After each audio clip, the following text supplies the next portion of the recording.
Olá, pessoal. Vamos fazer mais um bloco da toxicologia geral, agora falando da toxicologia. Os solventes orgânicos, eles têm por características serem líquidos à temperatura ambiente, apresentarem um baixo ponto de ebulição, alta volatilidade e alta lipossolubilidade. Essas duas últimas características são importantíssimas para nós, que nos faz compreender, então, como que, em termos de exposição ocupacional, eles são de grande importância no processo de intoxicação. Tá? Alta volatilidade, então, exposição via sistema respiratório, e alta lipossolubilidade, exposição dérmica. São extremamente utilizados em todos os processos de indústrias, seja qualquer o tamanho da indústria, vão ter, então, a produção, a utilização de solventes orgânicos na sua forma de solubilizantes, na forma de dispersantes, na forma de diluentes. Como classificação química dos solventes, nós podemos organizá-los na classe dos hidrocarbonetos, sejam eles os alifáticos, os aromáticos, os halogenados, os álcoois, as cetonas e os éteres. Em termos de determinantes tóxico-cinéticos para exposição, os solventes orgânicos apresentam na sua grande maioria, a absorção pulmonar. Então, a extensão e a velocidade do quanto vai ser absorvido desse solvente orgânico vai depender, então, do comportamento dessas moléculas e como que esses componentes vão chegar até o sangue. Então, a absorção e distribuição são fatores importantes e dependem, então, das características de cada um desses solventes.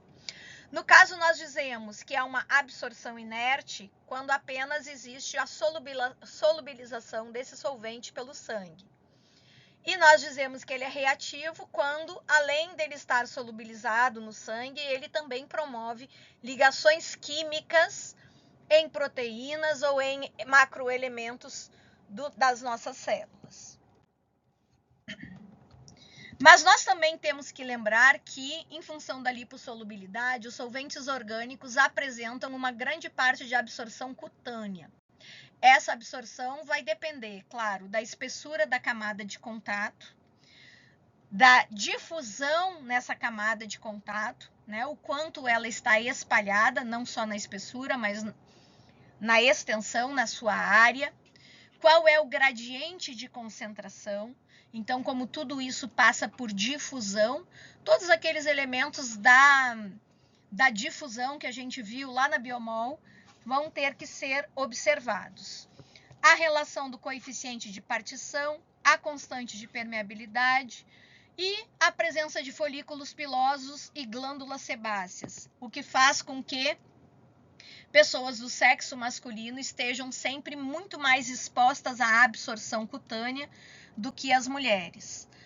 Outra característica importante é o grau de hidratação desse tecido, né, desta pele, para absorver mais. Então, quanto maior a hidratação, maior é a absorção desses solventes, certo?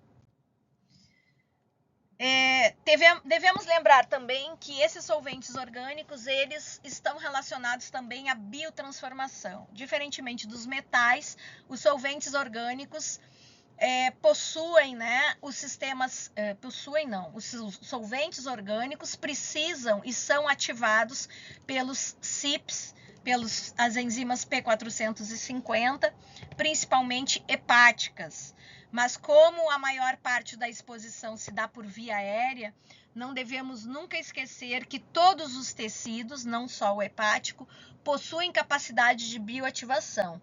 Então, desde a mucosa nasal, a mucosa passando pela parte de orofaringe, também vão sofrer bioativação e gerar danos por produzirem substâncias que são mais eletrofílicas, ok? Além do P450, nós também temos as enzimas de fase 2 que vão ajudar na eliminação, né, desses metabólitos. Mas vamos lá. A toxicidade de vários solventes, então, é condicionada à biotransformação. Lembra do benzeno? Nós falamos nele na aula de monitoramento biológico, o benzeno, que tem, através das suas transformações, das suas ativações, desativações, as suas biotransformações, levando, então, à formação de um composto, que é o fenol, que é aquilo que a gente determina como exposição ocupacional. Fatores ambientais são extremamente importantes, como, por exemplo, a temperatura. A temperatura não só do corpo, como do ambiente, é um elemento importante na solubilidade desses solventes orgânicos. Então, quanto maior é a temperatura, mais esses solventes eles vão ser volatilizados e então estão sujeitos a serem absorvidos, né, pela respiração. Fatores individuais também não devem ser esquecidos, como a dieta. Fatores adjuvantes, como a pessoa que faz uso de álcool e faz uso de cigarro, então ela está tendo um efeito sinérgico para o problema da intoxicação. Fatores genéticos, né, aqueles que são considerados como polimorfismos nas enzimas CYPs, que levam a baixos metabolizadores, acumulando então esses produtos tóxicos. E fatores fisiológicos, fisiopatológicos, como gênero, gestação, idade, doenças. Então, esses solventes orgânicos também atravessam a barreira hematoencefálica e os anexos embrionários. Interação entre solventes também não deve ser esquecida, porque geralmente esses solventes, outros solventes, estão misturados ao ambiente, né? É difícil ter a exposição a apenas um tipo de solvente. Geralmente é mais de um que a indústria usa, se a gente for relacionar no campo ocupacional. Vamos começar então com a questão do etanol. O etanol, também chamado de álcool etílico, possui uma massa molar igual a 46 gramas por mol, ponto de fusão de menos 114, ponto de ebulição a 78. Tem por alvo as células beta do pâncreas. Então, é importante a gente considerar isso, porque as células beta são as responsáveis pela produção de algumas enzimas hepáticas, como a amilase e a lipase, além da própria produção de insulina. Então, existe aí uma relação importante nos processos digestivos da exposição ao etanol, assim como uma relação importante com os casos de hipoglicemia. Um exame de sangue, então, para detectar alcoolismo, busca-se ponderar a concentração tanto da amilase quanto da lipase, tá? O etanol, gente, também interfere na gliconeogênese, fazendo o aumento do lactato e do ácido úrico. Então, alterando aí essas rotas que seriam rotas normais para o nosso organismo. Num estado mais grave relacionado ao consumo excessivo de álcool, é o coma alcoólico. Então, o coma alcoólico pode ocorrer por dois motivos, ou intoxicação por overdose, excesso de álcool, né, que foi aquilo que levou à morte, pelo menos o que a gente sabe oficialmente, da Amy Winehouse, né, que consumiu muitas garrafas de vodka, e leva também a quadros de hipoglicemia e, por isso, então, os desmaios e o coma alcoólico.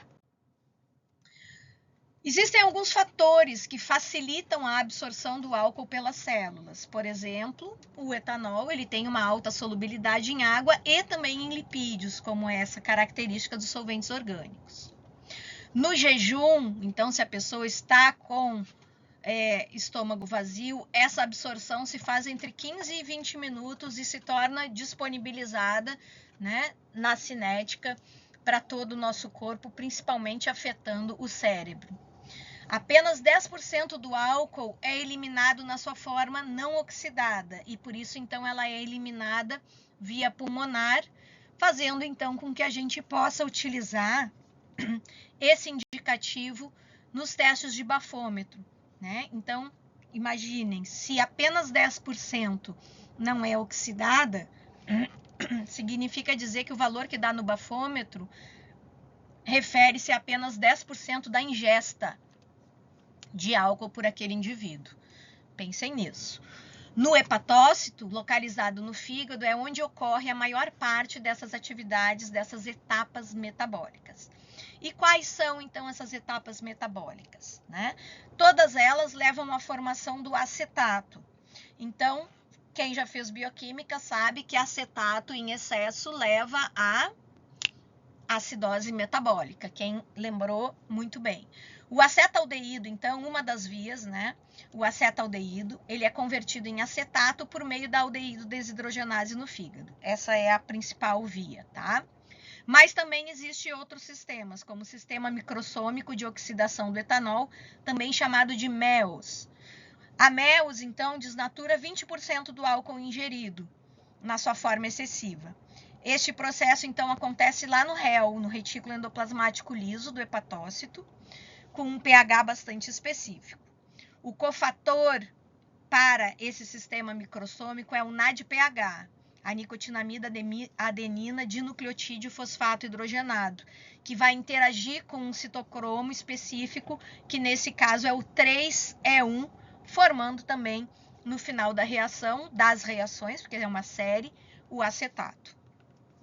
Uma outra via menos utilizada, mas que também o organismo pode utilizar, é a via da catalase, na qual essa formação endógena vai levar à formação endógena da água oxigenada, do peróxido de hidrogênio, e também culmina na formação do acetato.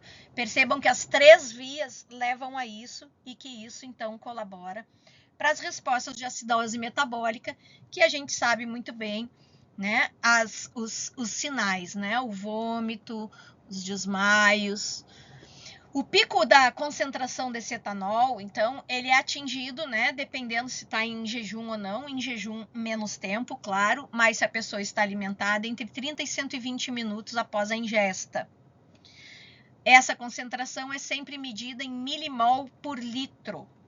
Então, existem alguns parâmetros, né? Como, por exemplo, valores acima de 5,4 milimol por litro, o que equivale a 25 miligramas por decilitro, poderá se desenvolver alteração no humor, falta de coordenação motora, prejuízo cognitivo. Isso está relacionado com o córtex cerebral e o cerebelo. Lembrem-se, prejuízo cognitivo. Ninguém quer parecer, né, menos inteligente, então diminua o consumo do seu álcool, né? Especialmente quando está aí entre grupos de amigos, conversando, namorando, se relacionando. Acima de 21 milimol, desencadeia-se a visão dupla, confusão mental, hipoglicemia, né? Por conta daquela interferência da gliconeogênese, que se caracteriza, então, por essa inibição, né? Diminui e zera a gliconeogênese pelo excesso de produção do lactato. Uma dose superior a 108 milimol por litro leva à morte por depressão respiratória. Lembrando-se que o nosso organismo, na tentativa de eliminar o álcool, né, então o álcool, ele, por promover a irritação no pâncreas, ele estimula a produção de mais ácido clorídrico, que, por sua vez, leva a tentativa de esvaziamento desse conteúdo estomacal, expelido, então, por conta do vômito, né? É uma resposta quase que autônoma nossa para tentar eliminar o etanol. Um outro solvente orgânico muitíssimo utilizado em cosméticos é o tolueno. O tolueno, também conhecido como metilbenzeno, ele é da classe dos hidrocarbonetos aromáticos, ele é incolor e inodoro. A fórmula química está aí colocada para você, C6H5CH3, massa molar, ponto de ebulição, ponto de pressão e autoinflamável. Característica importante é sua lipossolubilidade, que atravessa a barreira hematoencefálica. Então, pela característica de ser inodoro, a gente acaba absorvendo praticamente sem saber. O sistema respiratório passa a ser, então, a principal via de acesso ao organismo. Contato prolongado pode promover irritações oculares, dores e um sinal de arranhamento na garganta, dores de cabeça, confusão mental e tontura. No metabolismo do tolueno, nós temos o envolvimento das enzimas CYP2E1. É a maior concentração de citocromo hepático é do 2E1, formando então os seus intermediários, entre eles o ácido benzoico, por meio da aldeído desidrogenase mitocondrial, e uma pequena parte por meio da aldeído desidrogenase 1. Essa via metabólica produz cerca de 1% de cresol, então o cresol não seria um bom indicador de exposição ao tolueno. Mas o ácido benzoico pode ser utilizado como biomonitoramento biológico, que vai se conjugar com a glicina, formando o ácido hipúrico. Então, a gente pode pegar as duas etapas, né? O ácido hipúrico e o ácido benzoico, para fazermos, então, o biomonitoramento da exposição ao tolueno. O tolueno, gente, está presente e ele fica armazenado em tecidos ricos de gordura, incluindo cérebro, medula óssea, fígado, rins e tecidos nervosos. Em trabalhadores expostos a concentrações entre 100 e 200 partes por milhão por 8 horas diárias, foram observadas, apenas 8 horas diárias, distúrbios neuropsíquicos como depressão, confusão mental e emocional, além de tremores. A acetonitrila é um outro solvente que a gente utiliza muito no laboratório, especialmente quem trabalha com HPLC, com massas, né? Então, a acetonitrila ele é um solvente orgânico, tóxico, inflamável, incolor, né? As características dele aí de ponto de fusão, ebulição e massa estão em tela para vocês darem uma olhadinha.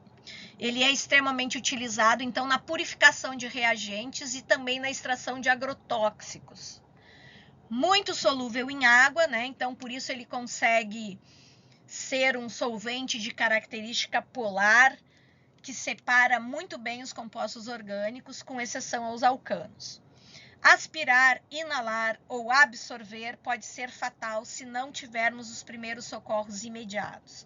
Então, como é algo que a gente pode estar no futuro aí, enquanto estudantes e pesquisadores, e trabalhando aí com essa parte de bioquímica e toxicologia, é importante conhecer os primeiros socorros imediatos, que afeta, então, essa exposição afeta o sistema cardiovascular, sistema nervoso central e órgãos como fígado e rim. Então, ao manipular solventes orgânicos, use sempre a máscara indicada no setor, que deve ter aí um mapinha também de equipamentos de segurança adequados para a exposição que você estará passando. A principal ação ocorre na cadeia respiratória, impedindo que ela se processe completamente, ou seja, não vai produzir ATP e essa depleção de energia pode ser letal. O primeiro contato com o organismo humano vai promover irritação cutânea e no trato respiratório, aquela sensação do nariz arranhando, da garganta arranhando. Em termos químicos, todos esses cianetos, assim como a acetonitrila, são tóxicos por liberarem o ânion cianeto. O cianeto, então, ele tem alta afinidade com o ferro, ligando-se a ele, impedindo que ele retorne ao estado mais 2. Esse processo, então, vai bloquear a cadeia respiratória, assim como a síntese de ATP, como nós relatamos, né? Isso tudo faz um deslocamento do citocromo C oxidase, que é a última etapa da respiração celular, bloqueando, então, a cadeia respiratória, tá? Formando, nesse caso, a metamoglobina e impedindo, então, o transporte de oxigênio. Como desintoxicar? Então, geralmente se administra o nitrito de amila por inalação e doses intravenosas, e assim a gente desvia essa reação, formando, então, o tiosulfanato, que vai converter o cianeto em tiocianato por meio da catálise de uma enzima, que é a rodanese, que está presente dentro da mitocôndria, e finalmente o tiosulfanato vai ser excretado pela via urinária. O benzeno, esse outro solvente de alta volatilidade, né? Também está presente em muitos processos ocupacionais, em geral na indústria petroquímica, mas também pode ser encontrado na siderurgia e também na constituição da gasolina. Percebam o quanto a gasolina contém solventes orgânicos de alta toxicidade. Então, o quanto esses trabalhadores estão expostos e o quanto esses trabalhadores de postos devem ser monitorados constantemente para verificação dos seus processos de intoxicação. A absorção é principalmente pulmonar, mas também pode ser cutânea, como todos esses solventes orgânicos. Distribui-se rapidamente para tecidos ricos em lipídios e também é biotransformada, principalmente pelo citocromo 2E1. Apenas 12% é exalado pelo sistema respiratório na sua forma inalterada, o que quer dizer aí que mais de 80% permanece gerando no nosso corpo esses compostos tóxicos. E apenas de 0,1 a 0,2 é eliminado na urina. Então, a biotransformação do benzeno leva, nós falamos isso na aula de biomonitoramento biológico, a um produto que é o fenol, que é o que a gente mede na urina, mas também pode medir no sangue. Outros compostos, como o ácido mucônico, também têm sido utilizados para biomonitoramento. Em relação aos mecanismos de toxicidade, nós temos observado que em todas as séries sanguíneas, tanto em eritrócitos, como na série vermelha, como na branca, como nas acessórias, como nas plaquetas, a gente consegue identificar os produtos do benzeno sendo eliminados, Esse aqui foi um estudo feito em trabalhadores que ficaram expostos por 8 semanas trabalhando, então, em postos de gasolina. Quais são os sinais de intoxicação, então, do benzeno? Formação de edema pulmonar, hemorragias, nariz com sangramento, cefaleia, parece que está embriagado, tonturas, tremores e náuseas em baixas concentrações e em concentrações mais elevadas, vômitos, convulsões, arritmias, depressão respiratória e que pode culminar também até na morte, tá? No caso de uma exposição crônica, nós temos em baixas concentrações, não observação de mielotoxicidade, mas em altas concentrações, a gente já observa isso nos exames de sangue.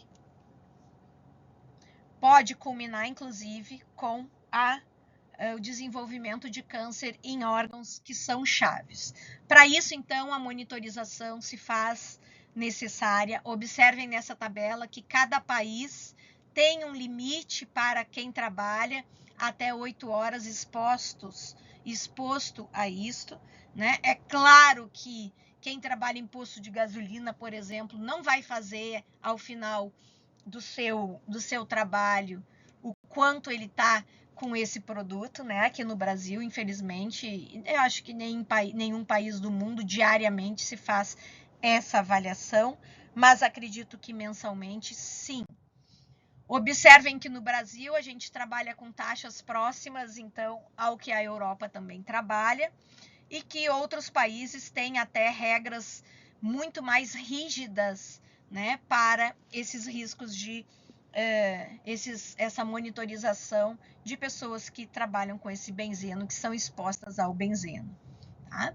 Nessa tabela nós temos uma portaria de 2001, que até 2020 também tinha os limites, de exposição ao ar, benzeno no ar, quanto que tem que ter e o quanto que na urina pode ter, assim, no máximo, para um monitoramento biológico. Então, dependendo da quantidade de benzeno no ar, nós temos um valor crescente aí também de exposição e de metabólitos sendo gerados. Percebam que nessa resolução, nessa portaria brasileira, não é o fenol que é avaliado, mas sim o ácido mucônico, tá? Na urina. O hexano, gente, também tem uma alta taxa de vaporização, né? Então ele é muito volátil e da mesma forma que os outros também tem a sua principal exposição pelas vias respiratórias, a absorção por vias respiratórias. O hexano também muito utilizado em indústrias de borrachas, né? E aí as indústrias de calçado, algumas indústrias farmacêuticas e alimentícias e cosméticas para extração de óleos essenciais também usa o hexano, por ele ser um solvente de separação de compostos. A absorção principalmente pulmonar e gastrointestinal de forma muito rápida, tá? Distribuição principalmente para tecidos também ricos em lipídios, como cérebro, rins, baço, fígado e o próprio tecido adiposo, né? Armazena isso.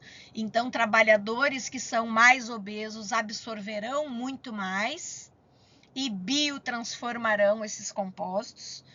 E quando essas pessoas mais obesas perdem massa gorda, liberam também esse composto em maior quantidade para a corrente sanguínea, podendo culminar inclusive em morte pela toxicocinética desenvolvida por esse agente, tá? Também precisa de CYPs hepáticos e de enzimas de fase 2, e nós temos a excreção pela urina, através de metabólitos conjugados ou não, tá? O que quer dizer também que a gente pode só apenas passar por fase 1.